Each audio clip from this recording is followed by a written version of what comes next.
2 years ago, an established science writer and journalist set out on a journey to explore what many call the UFO community. With the goal of giving it an anthropological look through first-person interaction and experience, Sarah Scoles explored the world around Area 51, visited the famed UFO Watchtower, scoured the darkest depths of the internet underground, ventured down the hallways of the Pentagon, interviewed skeptics, believers, and those in the middle, and yes, one of her interviews was even yours truly, which was all about the recent developments in the land of all things UFOs. The result of her exploration is now published in a more than 240-page book entitled They Are Already Here, UFO Culture and Why We See Saucers. Released just 1 week ago, it's already received praise from Quartz, Publishers Weekly, and Booklist. But as with any book that shows healthy skepticism about the unknown, it also comes with a bit of controversy. Sarah steps into the Black Vault to share her journey. Who did she talk to? What did she see? As a science writer and journalist, how does she now feel about the topic after she immersed herself into the UFO community? Stay tuned. You're about to take a journey inside the Black Vault.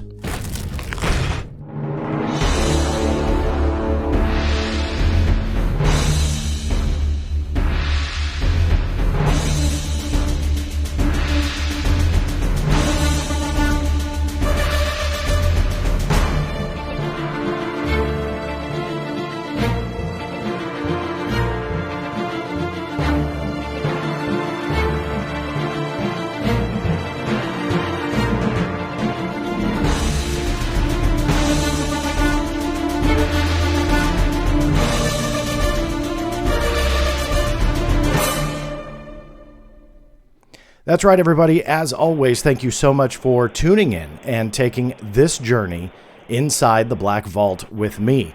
I'm excited about today's show because Sarah Scoles is joining me. Sarah, it is nice to see you. Thanks for joining me on this. Sure. Thank you for having me. It's good to be here. Well, it's my pleasure, and it's good to have you here. Congratulations on your book. It was released about a week ago. And obviously already creating some waves here with the reviews that you've gotten already, the praise that you've gotten, I should say, the good reviews. So congratulations for that. How's it been? A little busy the last week? Yeah, a little bit of running around. It's always a little weird, to spend a bunch of time typing away on something and then have it actually be in the world. So yeah, it's exciting and busy and stressful and good. So all the things books should be, I guess. Yeah, no, it is. Stressful's a good word for it. I mean, I don't think if you've never written a book, I think people largely don't realize how much goes into it and how much time and how much effort. Obviously, I went through a couple things that you did for the book, how much traveling you did, how many people you talked to. I was excited to be asked to be interviewed by you and wound up in the book. So hopefully I said something worthwhile, and I appreciate that interview. But again, I think that people don't largely realize how difficult writing books actually are. And this actually, I want to point out really quick, this isn't your first one. You've been writing for a long time as a science writer, as a journalist, but not your first book either. You wrote a biography on Dr. Jill Tarter from SETI, right?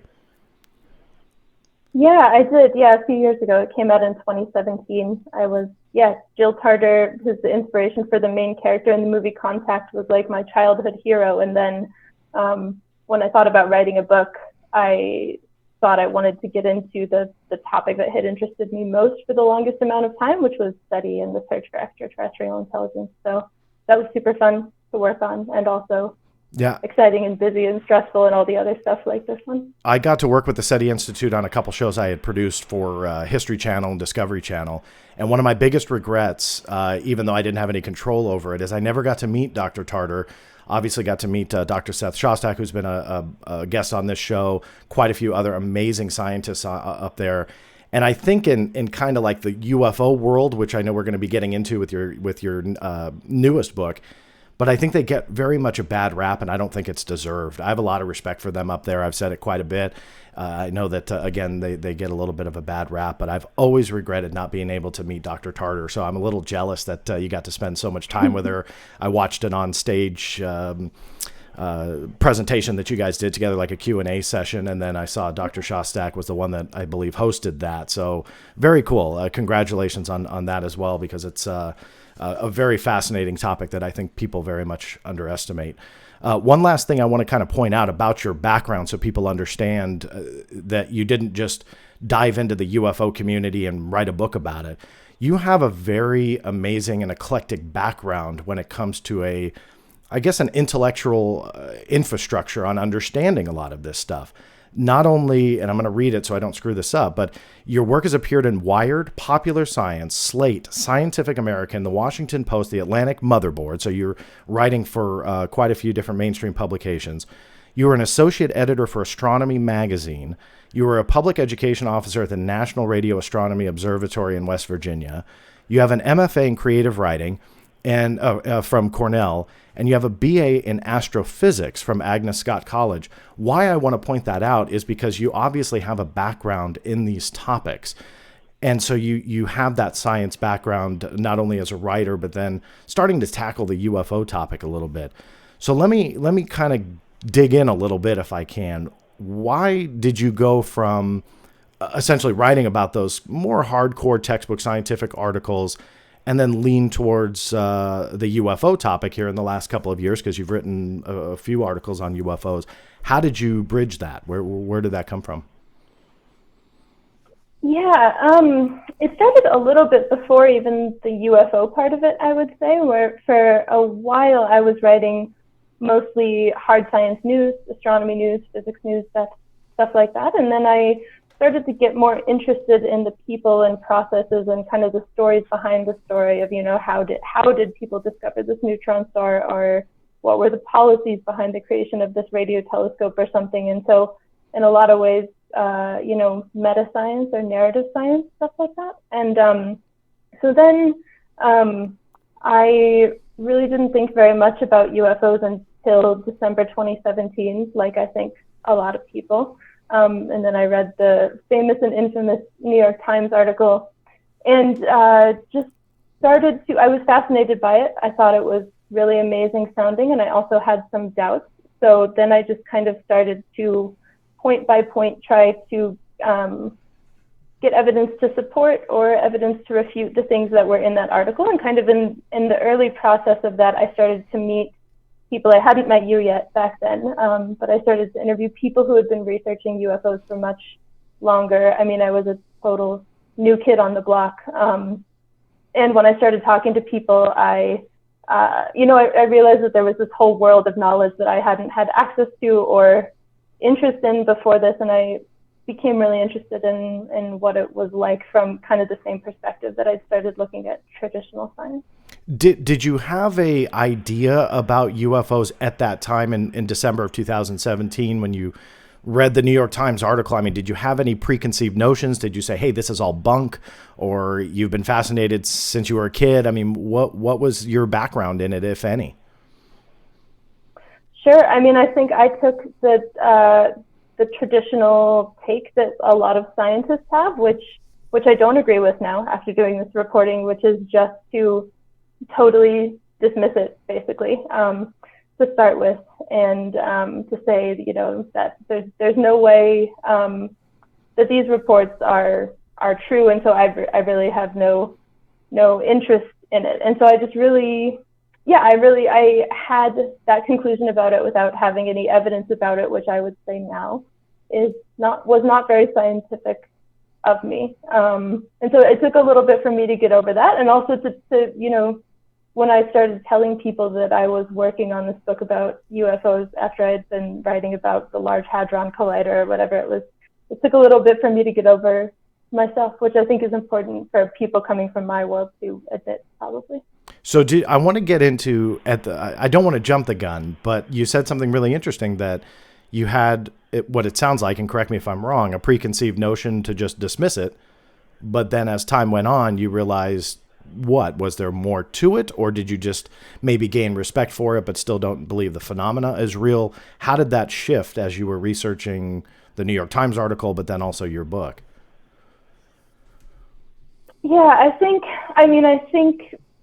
from a basic perspective, I don't think that my own conclusion about what UFOs are or are not has fundamentally changed. I know that it's not good to just jump to the extraterrestrial hypothesis, and I would say that I haven't gotten on that bandwagon. But I think I realized something that was a quote that actually Chris Rutkowski, who I assume a lot of your listeners are familiar with, had said to me early on, and he also came from the world of astronomy, which was that there's this interesting thing where very credible people see incredible things. And I think I realized that whatever my conclusions about what those incredible things were or weren't, like, it was indisputable that people saw things that they themselves couldn't explain. And also that there was all this, history and politics and like the research you do into government documents and programs and things like that, that I just, I hadn't cared enough before that to get into it. And that was ill-informed of me, I think, was my conclusion. Well, kudos to you. I wish more people cared to look into it, even if they came out of the research that they do solo or by themselves, or even write a book, decide to dig in.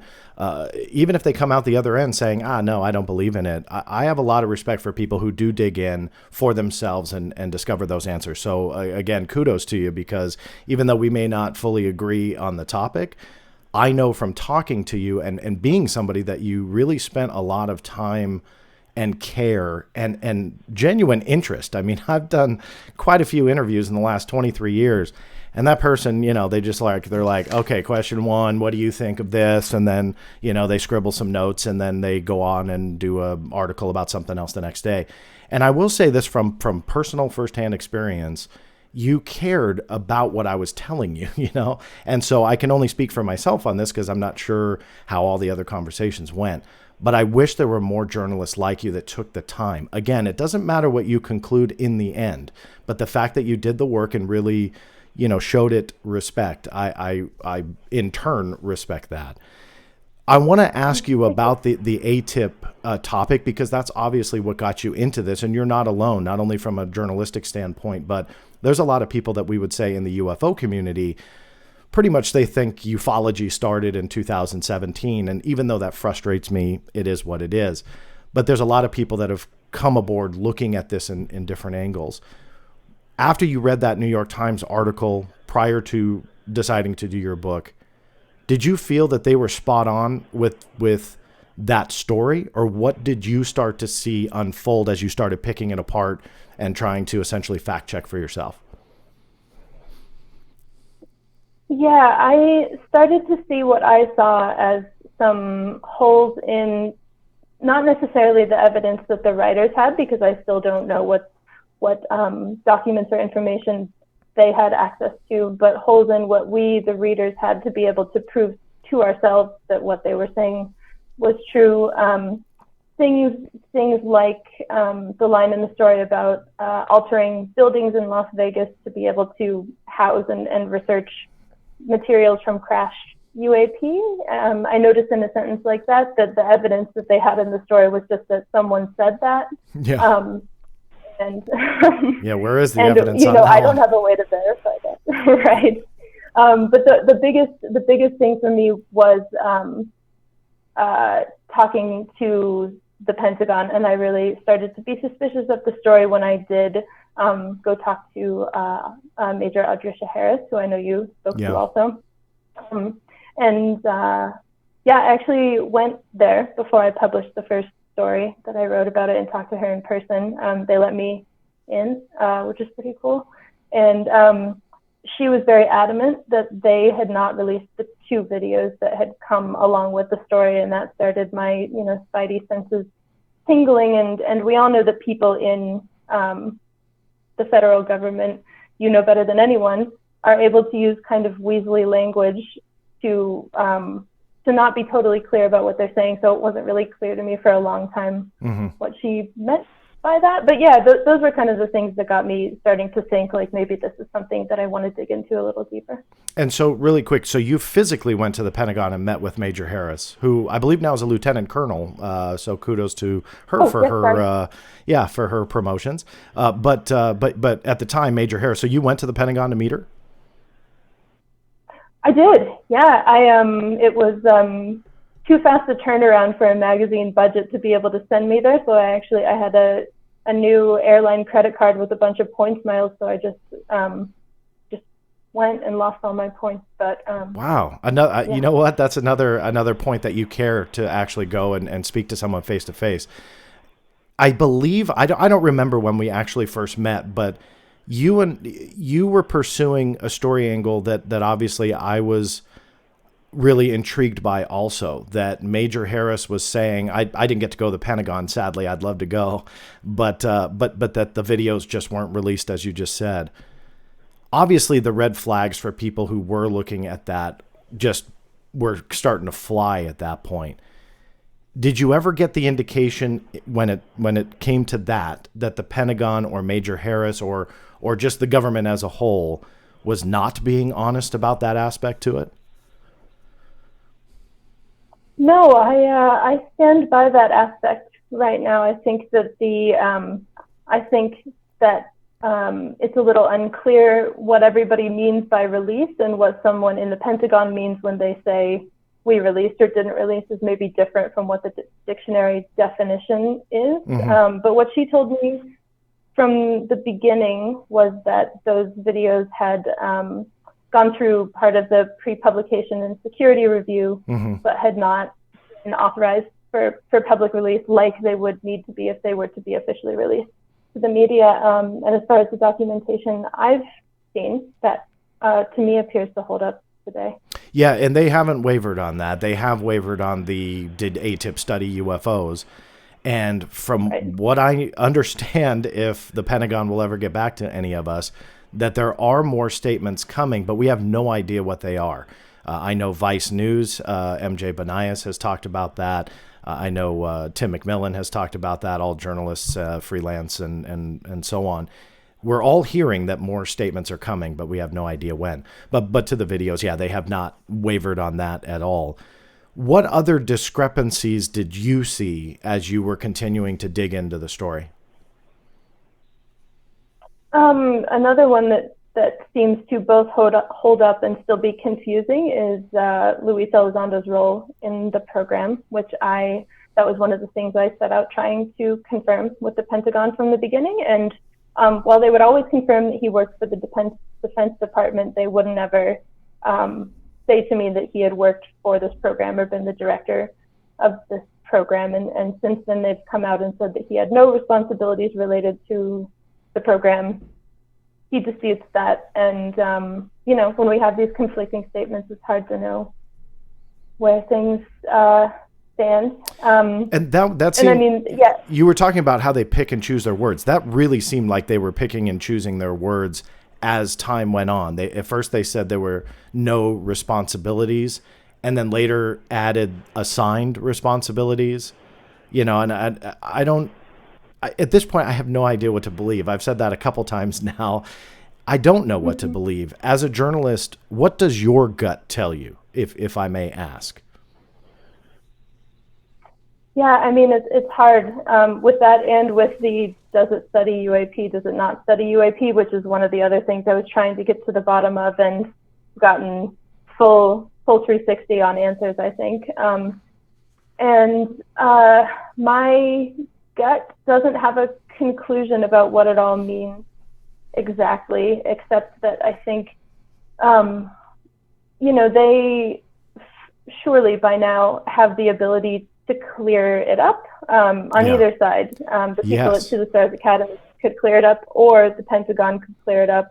It's not actually a mystery. There are answers, and like UFOs might be a mystery, ATIP is not a mystery. It's a government program, and so it must be in everyone's best interest somehow to leave it a little bit ambiguous, and I'm not sure what those interests are exactly, but that was really the only conclusion I could come to. I 100%, you said it much better than I ever could. Both sides could settle this debate once and for all, probably pretty easy.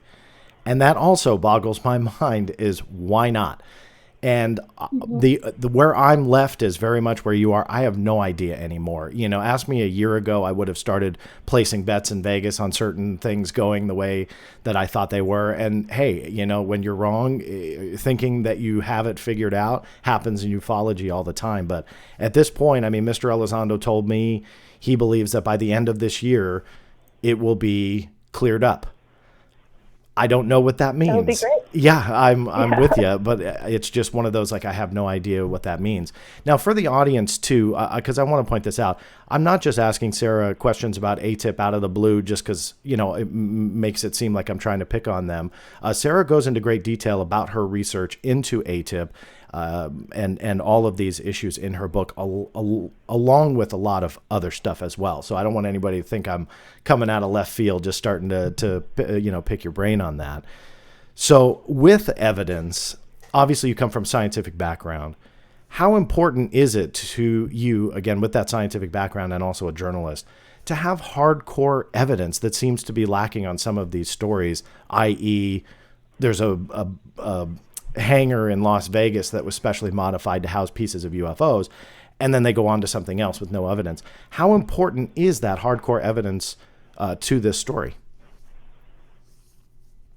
To me, it's extremely important, and I think, especially coming out of, you know, the world's most journalistic outlet like that did, you're kind of supposed to undertake stories that you write as a journalist kind of with a scientific mindset of gathering the evidence, showing the evidence, and coming to conclusions. And obviously sometimes, like in stories dealing with national security, you can't show your whole hand of what you had. But I think to the extent possible, you should be able to give readers enough evidence to come to the same conclusions you did. And I don't think that happened here. And I think the reason it bothered me so much in this story was that if these things were true, there would be evidence that we should all be able to see. For the hangar, for the medical reports they mentioned about people who might have been physically affected by UAP.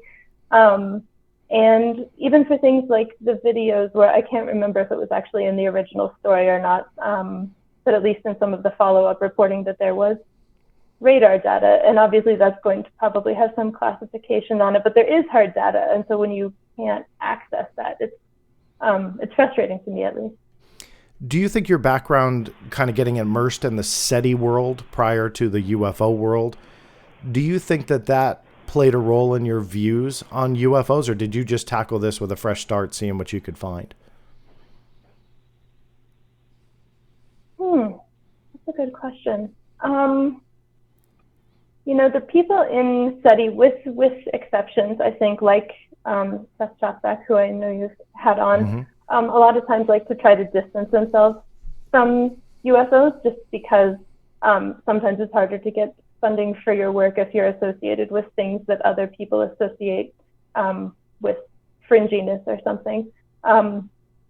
But I think there's more overlap there than we really talk about. And I think working on the SETI book actually gave me simultaneously a much more optimistic and a much more pessimistic view of life in the universe if we're talking about the extraterrestrial hypothesis for UFOs, which we should specify is not the only one out there. But SETI scientists talk about how many planets there are that could be habitable, which is true. I can't remember the latest exact numbers, but many zeros behind them. The Drake equation calculation. There's too many variables, I think, that we can't answer on that one. Yeah, it's. But we just fill it in. So, we'll just take a guess. Yeah, who knows? About 5. So there's a lot of reasons to be hopeful that the universe is full of lots of civilizations, but then I think it also gave me kind of a realistic expectation of the idea that maybe there's not so much out there. And I guess kind of like UFOs, I came out maybe less certain of all of my conclusions than I had started with, which is probably a good place to be. How could I phrase this? What do you think is missing to bridge where those scientists are saying, we're not going to touch that, meaning the UFO topic? What is missing? Is it just evidence, or is there truly a stigma behind it? And you don't have to name names, but scientists, whether it be with SETI or others that you interviewed, what are they lacking that keeps them from even entertaining UFOs as something that they should look at? Mm-hmm. I mean, I do think the stigma is real. I have done a little bit of research. It's only in the book a little bit, but on a thing that sociologists call boundary work, which is where scientists kind of define what counts as science and what doesn't, to delineate who is legitimate and who is not, and that there are social consequences for disobeying those limits. And I think that's real, but I think they would get over those pretty fast if there were more of this hard evidence. I think it's hard for them, and understandably, I think, to take just witness reports as evidence. Yeah. And I think that's why we mostly see social scientists and historians and psychologists who are interested in it, and not the hard scientists. I had somebody from Harvard University on that, David Aguilar, who is an amazing human being, one of my favorite humans on the planet, and just very, very intelligent in multiple backgrounds. And he said, to kind of sum it up, astronomers and those that have that expertise as a background, you don't want them looking into UFOs. And when he said that, it was very interesting, because it's like, that's not who they are. You know, they study the stars, they study the cosmos, they study the planets. Astrobiologists study, their niche. But essentially, when it comes to UFOs and so on, that you want a certain type of person with a certain background looking into that. I always was fascinated by that, because we expect so much from scientists, meaning an astronomer who's looking for a faraway extraterrestrial signal, that, that's a totally different niche than somebody who's saying, look, there's a metal disc flying in the sky, here on Earth. And even though he dismisses it, David was essentially saying that you want the correct backgrounds to research the correct topic. And so I was always intrigued by that. I don't know what your thoughts are, if you want to add anything to that, but I thought I'd throw that out there.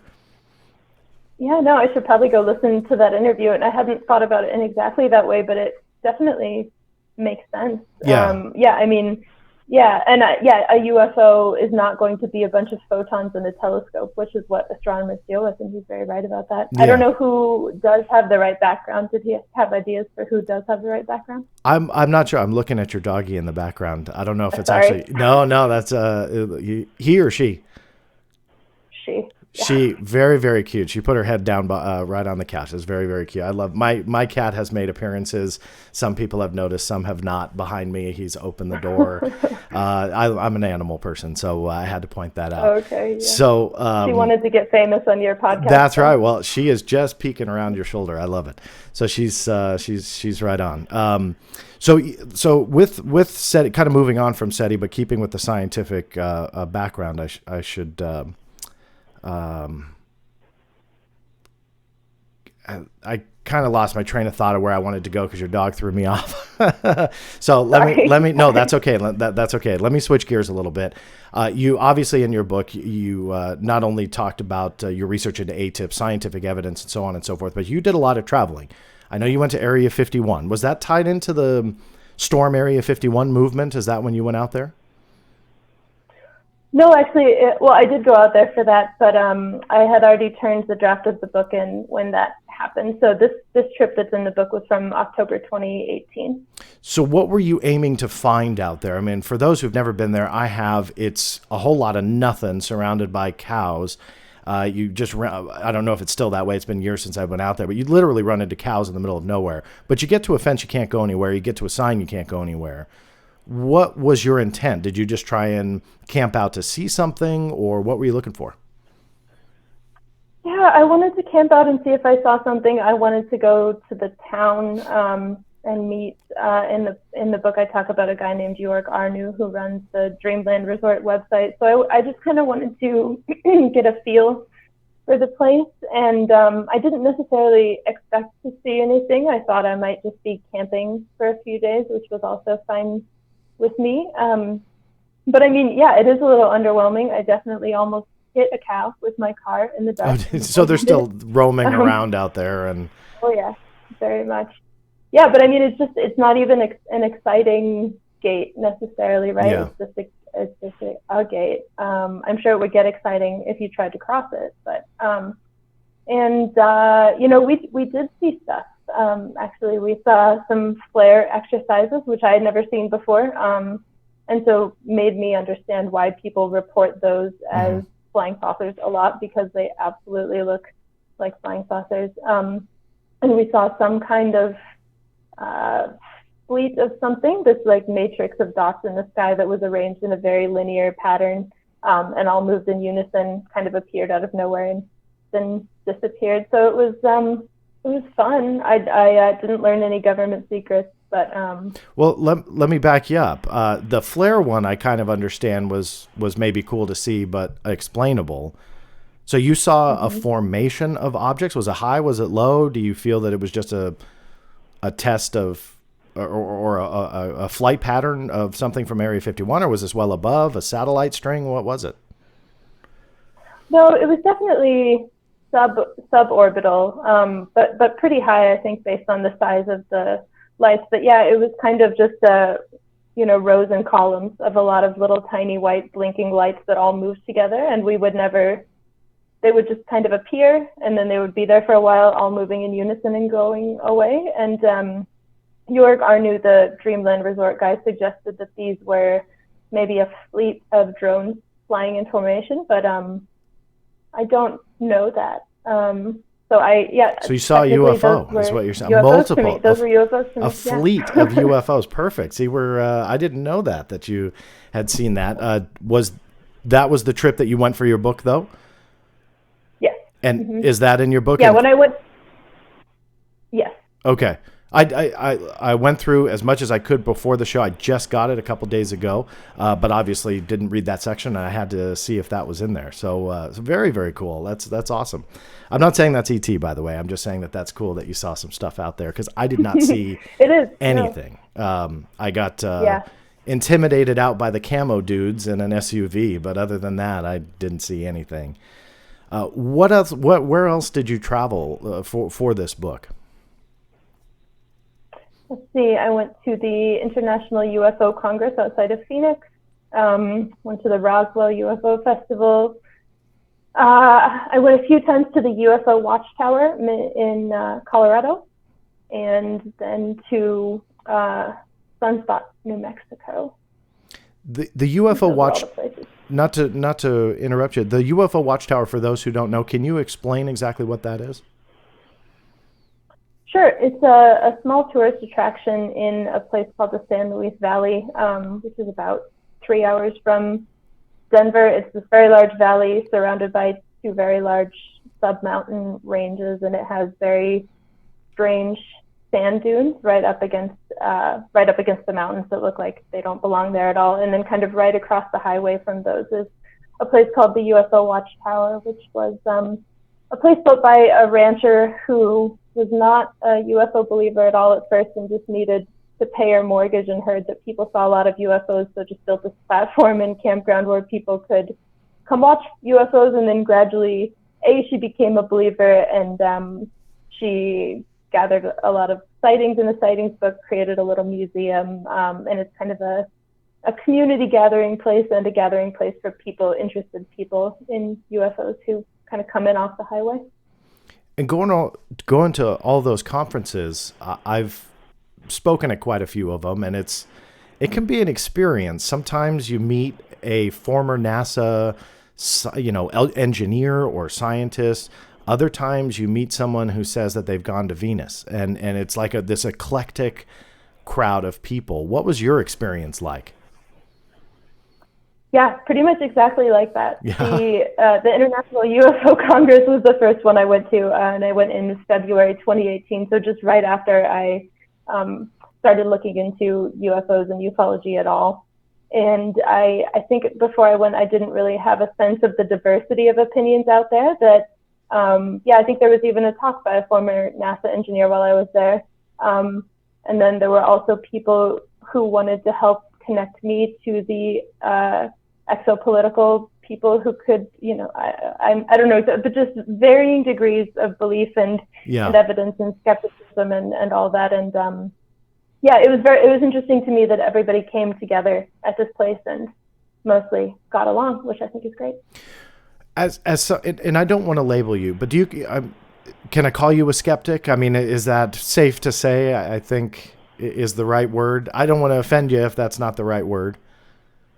No, I think that's a fair word. Okay. Let's not call me a debunker, but we can call me a skeptic. I always thought that the D word was kind of an insult, and I had Mick West on, and that's what he calls himself, and we actually had a conversation about it. I said, I never call anybody a debunker because I've always felt that it was a negative connotation. He's like, no, and we had this conversation. So anyway, that's why I always ask. I'm always sensitive to labels and stuff like that. So okay, so being somebody who's very skeptical, you go to these conferences. Did you have an expectation before you went, and did you meet that expectation, or what happened when you walked away? I mean, did you go, wow, this is kind of some craziness, or did you see something that made you say to yourself, hey, that maybe there is something here in between all this kind of craziness? Yeah, I mean, I think in any kind of reporting, not just in UFOs, but if you're reporting on humans, you're pretty much always going to be interviewing people who are different from you, who've had different experiences, have different opinions.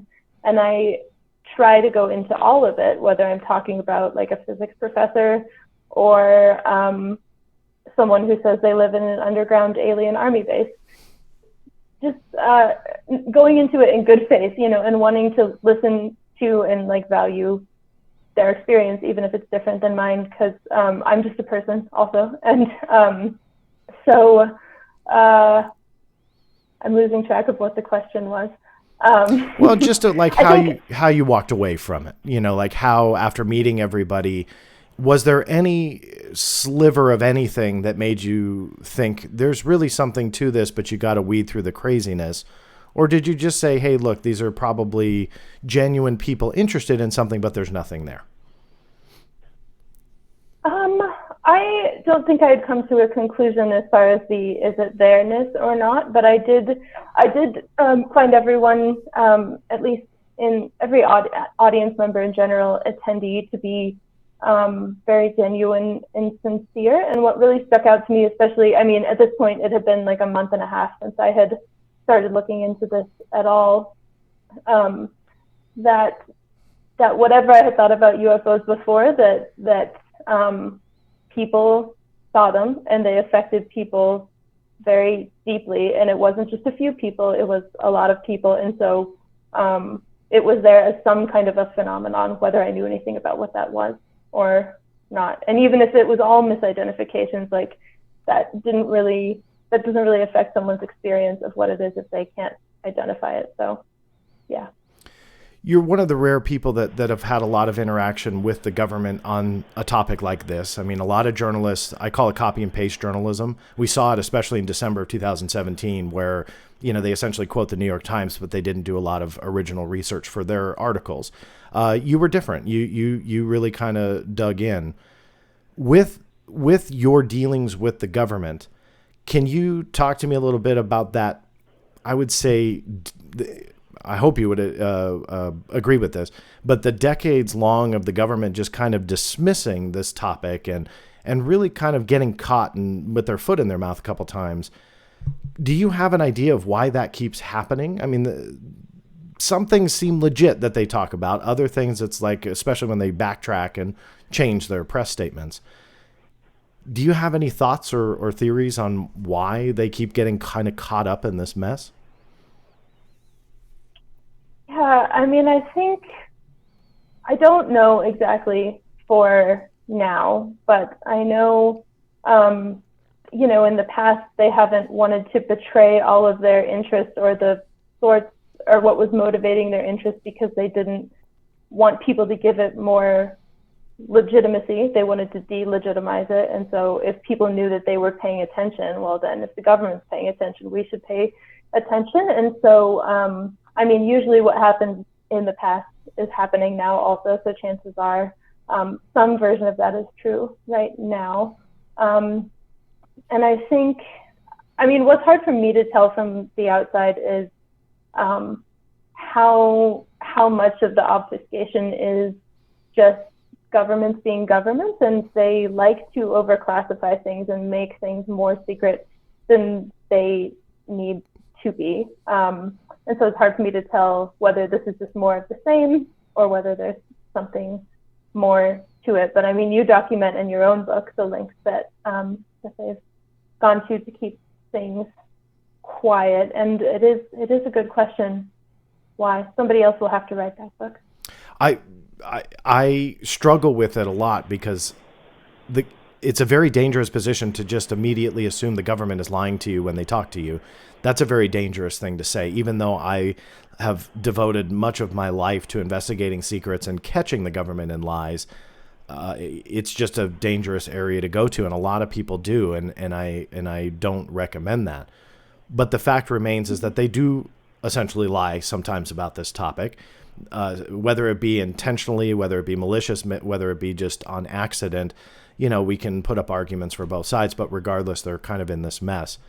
When it comes to the government's connection, in your experience being in the halls of the Pentagon, talking to a major who's a Pentagon spokesperson, when you look at that history, do you feel that this is probably explainable, but we don't know how? Or do you think that maybe deep down there could be something much more sinister than what they want us to believe? I don't know if I know the answer to that question. I wish I did. But something I think about a lot, and I will leave it here without drawing an explicit connection, is other times when I've written about topics that have something to do with national security in some way, and I feel like I'm getting more information than someone should be giving me, and they're giving it to me on the record. Sometimes I just ask, why are you telling me this? You don't have to tell me this. And they say that it is in the U.S. interest to have information that scares our enemies out there about our capabilities, to have them know or think they know something about us. And I don't want to draw an explicit line for what that might mean here, but I think it's an interesting insight into the way that the government holds back or provides information to people. And I should add, unrelated to that, the Pentagon was very open with me for a long time. Like, I didn't get all the answers about the program, but Audrey Shea Harris was happy to talk to me for a very long time. And Susan Gao talked to me some for a while, not the whole time, but I did have fairly forthright conversations for a long time with them about this. I think that's what also a lot of people that have never had experience talking to the Pentagon is that we often forget, me included, and I have talked to them, that they are human. And you try and acknowledge that they, are not just dealing with you, with me, and 12,000 other UFO people that are bothering them, but also they deal with every other topic the Pentagon has to deal with at the exact same time. So I try and sympathize with that a little bit. Doesn't always work because you get frustrated. But I feel in the last 6 months, maybe close to a year, something happened. They just are kind of closing up. And I'll pose the question to you, but I don't want to pry too much. I don't know if you're working on a story or not. But have you felt that since Major Harris left, and we don't have to name names because there's been a couple spokespeople involved here, do you feel that openness and willingness to chat is still there? Or do you feel that maybe there's this kind of step back going, hey, wait a minute, we got to be really careful here because this is getting a lot of attention? Are you pursuing stuff now to address that? If I can ask. Mm-hmm. Sure. Yeah, sure. You may. I'm not actively pursuing any news stories at the moment. I do have a number of outstanding FOIA requests that I'll see in 2050 or whenever they come back. But I was trying to get before the book went to print, I wanted to have the latest answers in there, the most up-to-date information possible. And so I had been speaking with people in the office after Major Harris left to see, just to try to clear up things that seem so confusing and maybe expand the information, but at least like confirm or deny the information that we had received previously. And sometime last spring was when I sent my questions initially, saying, my book is due in August. Can we get answers to these by then? And after I sent the questions, she responded a few times to say that it would be a while, and then at some point they stopped responding at all. Maybe she thought August. There has been closing. Maybe she thought August 2023. I don't know. To be fair, maybe. Yeah, it is Pentagon time. Yeah, so government time. That's right. That's probably the short amount of time. You're definitely not alone. I hear that quite a bit here, that they're just not talking, and I try not to read into that because, again, going back to the probably being overworked and dealing with a lot of stuff, and they're probably very tired of, I'll only speak for me, but very tired of me because I am pushing, and I generally don't take the first answer that they give me and keep pushing. So hopefully we'll get some kind of answers here. One of the other topics, did you deal, and this is in the media today, Skinwalker Ranch, Vice News did a piece where they revealed who the owner is. It's been kind of hush-hush. People have rumored about it, and I think the rumors were essentially true. But now the guy who owns Skinwalker has officially gone on the record and identified himself and so on. Did you deal with Skinwalker in your book or in your research? I did, yeah. Well, partly, yeah. There's a chapter that's about Robert Bigelow's history of funding ufological projects, and then about his National Institute for Discovery Science and Skinwalker Ranch. It's not, it's just part of the chapter, so it's not the world's most in-depth history of it, but I do deal with it. And I was happy to see that story published today, to have the rumors confirmed.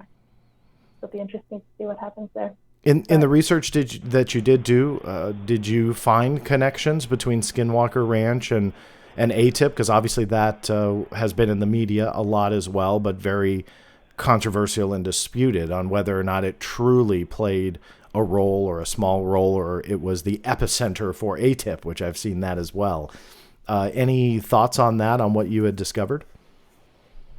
Yeah, no, I tried to find a direct connection or something to refute a direct connection between the program and how much research was done there or wasn't. And I myself could never find a direct link. The things that I have seen are all, people's claims about the varying degrees of involvement, but I don't have any firsthand documentation of that myself. With your book, if you were to sum up why you wrote it, why did you write it? That's the question, isn't it?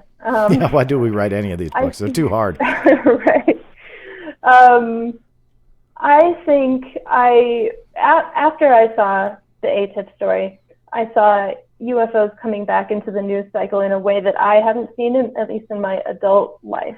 And it was clearly catching some kind of cultural nerve, like in addition to whatever you think about what ATIP was or the origin or reality of UFOs, kind of like people's sightings, you can't really dispute that people are very interested in it right now. And so I kind of wanted to understand the history of why people had been more interested in them when, and how that overlapped with international relations and politics and things like that. And then also the ways that people had looked at them historically and the ways they were looking at them now. And so I feel like each chapter kind of takes a look at UFOs as a different thing for different people. Like sometimes they're government secrets, sometimes they're conspiracy theories, sometimes they are research projects, sometimes they're spiritual, and just trying to tackle it from all angles, I guess, was the goal. Also, I mean, mostly I wrote the book to satisfy my own curiosity, but that was what I was curious about.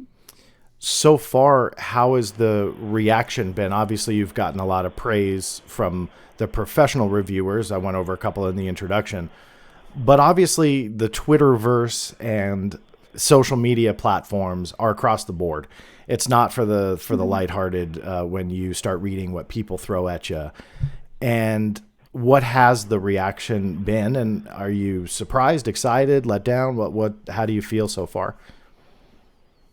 Yeah, I think the gamut of reactions is about what I expected. I think people in my world, in the world of science journalism, they seem to be interested in it from the perspective of maybe getting a little bit outside of the hard traditional sciences and just understanding something different and understanding why that's appealing, which I think is probably that's what interested me, so it makes sense.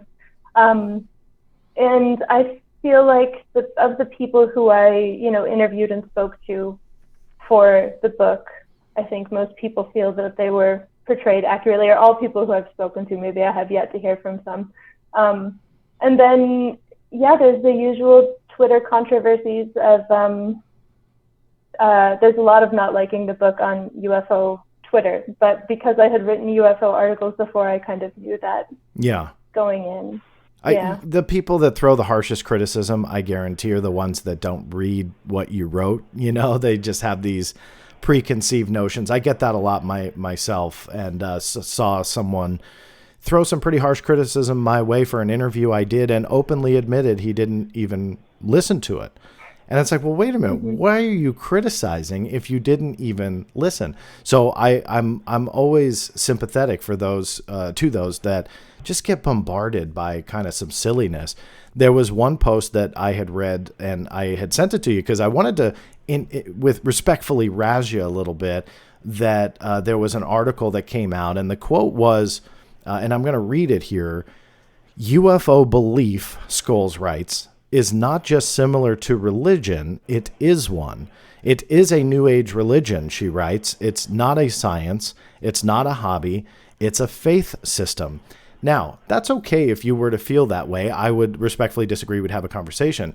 But I remembered reading that section of the book. I had read it earlier that day, and so I kind of cross-referenced to make sure I didn't misread it.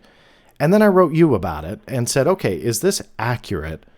And that was the criticism that was posted. They didn't necessarily fire a shot at you, but they made that quote being the only one that they pulled from the article, making it seem like you were saying all of ufology was essentially a religion and faith with absolutely no science.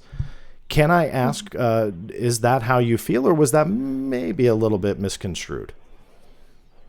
No, that's not how I feel. I think that quote from the article was taken a little bit out of context. And I do think that a certain segment of people who are interested in UFOs, maybe what we could call UFO true believers, do interact with things in that way where they know for sure, and nothing you can say will change their mind because they already believe. And I think, unless you're hurting someone, that's fine. Yeah. People just believe what they want, but I don't think, I definitely don't think that's all of ufology at all. And in fact, very early on in the book, I talk about how that was what I thought of ufology going in, and finding out that lots of the people I was meeting were not like that at all, and kind of did more agnostic research, and maybe they had their own personal feelings about UFOs, but they were still able to do really solid research and things. And those people, like yourself, interest me more. And so actually in the book, I don't write about true belief very much, I don't think. They were not most of the people I interviewed for the book. And so I guess in conclusion, I do think that about part of ufology. I don't think about all of it, and probably not even the majority of it. Yeah. And I appreciate you letting me ask that question, because I did want to clear it up, because I don't feel it's a fair criticism. That isn't how I read it in the book. But when you only read that, you go, really? She says that? So I appreciate you clearing it up. And I fully agree with you. There is a aspect to the field of ufology that is very very religion-like. There's also an aspect that's very cultist. I mean, sadly, there is a second. They found their way to Twitter, all of them, but very much a cult-like mentality. It's not the majority of people out there, but I would definitely argue they are the loudest, sadly. I mean, that if you say anything that goes against their beliefs, then you are going to, get the wrath of Twitter. And that is really a sad aspect to ufology. And it kind of frustrates me to see that, because someone like you, who is, again, with that skeptical but scientific background, but is curious and fair, you have adjusted your beliefs slightly, it sounds like, from when you first started to now, which, again, I have a lot of respect for. We may not agree, again, with all of this stuff, but you took the time to look at it. What would you say at this point, now that you've done all the research that you have and that you have talked to all the people that you have, what would you say to those journalists and even scientists that just go, nah, all that stuff, it's a waste of time, I don't want to deal with it? What would you say to them at this point, if anything, about the UFO community? Stay away. I think I would, yeah, don't get on Twitter. Yeah, stay off Twitter. I think I would say what I would say about most groups of people, which is that we should give them a shot and go into each interview or interaction you have with people with a fresh mindset, open to new conclusions, open to new ideas, and also that just because, like, the hard sciences are not the only things worth covering in the world. Only things with columns of numbers and I don't know what else, plots, things like that, are not the only things worth covering. Arguably, more people care about UFOs than care about particle accelerators, and that, just by virtue of people caring about it, is like an important part of the modern world. And so I think if science journalists aren't paying attention to it, who's going to? And I think it deserves attention because so many people are interested. One of the last questions I have for you is kind of out of left field. It goes back to the beginning part of our conversation, but it's something I really wanted to ask you and I forgot. And after you had looked into this article where I talk about the copy and paste journalism, I think that that's what a lot of journalists do when it comes to the UFO topic. Let's say the New York Times breaks something, Politico breaks something, and they all copy and paste essentially the same thing, but they put it in their own words, republish it, and they're on to something else. On that note, where this kind of led to you and I meeting was that you went against the grain. You tackled the topic. You found out what you did for Major Harris. I believe that you were one of the first, and I'm sure that there were a couple more, but you were definitely the main and first one to really kind of come out and say, here's the truth about these UFO videos. I believe that was your piece for Wired, right? I think you wrote that for Wired. Yeah. The question that I wanted to ask you is, what made you go against the grain? Because it's not the popular option, even for a skeptic, even for an investigative journalist. You'll get more traffic, you'll get more hits for your named article, for your byline on whomever you're writing for, if you do more of a pro approach. We all know that. So you went against the grain and sided with, this is what you found. This was the evidence. May not have made you, all the clicks as if you just said, yes, these are declassified UFO videos. They might be aliens, with a flashy headline. But you went with that side against the grain. What made you do that? Yeah, I think part of it is that I am a freelance journalist. Like I'm a contributing writer at Wired, but I don't actually work for them. They're not my employer, and I'm not anyone's employee. And so I am not responsible for their traffic statistics necessarily. I could be responsible for my own fame or lack thereof, but I don't face consequences for not getting traffic, and I don't have the same kinds of pressures, and I also don't have the same kinds of time pressures that staff journalists have, where they just have to churn out a story a day or whatever and don't have time to use their credit card points to go to the Pentagon. And I had that luxury. And and also on top of having that privilege, I was genuinely interested on UFO Twitter. If you go on there, you'll learn that I hate UFOs and hate UFO people, but in fact, when I read the story, I was extremely compelled by it and just had a deep desire to get to the bottom of it for my own. I just couldn't stop, and I wanted to know the real story. So. Well, good for you, and compliments. I honestly, that's why I was excited that you were coming out with a book when I learned about it last year or whenever that was. I was excited to be a part of it, and then obviously really excited that you agreed to come on here and talk a little bit about your journey and diving into the world of UFOs. Obviously, this is not the end for you. The book is called They Are Already Here, UFO Culture and Why We See Saucers. I think I know the answer to this where I say it's not the end. You're obviously still pursuing stuff. You say you got open FOIA requests, so you're going to continue writing about UFOs, safe to say? Yes. I'm not dedicating full resources to it like I was at the time, but I'm keeping up with everything, crossing my fingers for those FOIA requests, and when I come across updates to things that I've written, which hopefully there will be, I will definitely help get them out. Awesome. Well, the best of luck to you, Sarah, and for this book. Again, you can purchase it now. They Are Already Here, UFO Culture and Why We See Saucers by Sarah Scoles. You can buy it on Amazon, Barnes & Noble, right? Brick and mortar stores, anywhere major, any bookstore, major retailer, and so on, right? Perfect. And your website is www.sarahscoles.com. Sarah, thank you very, very much. I really do appreciate your time. You're welcome back anytime. I look forward to your next book, which will probably be out, next month, 2 months from now, maybe? Yeah, something like that. Yeah, something like that. Well, all right. Well, good luck to you, and thanks again.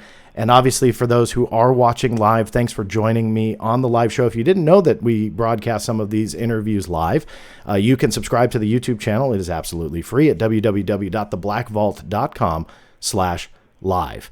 If you want the audio version, just go to theblackvault.com, enter the site. Anywhere you find a link on the left-hand side, you'll find all the shows. This is episode number 52 with Sarah Scoles. Make sure you download that audio, add those reviews to iTunes and anywhere you are listening.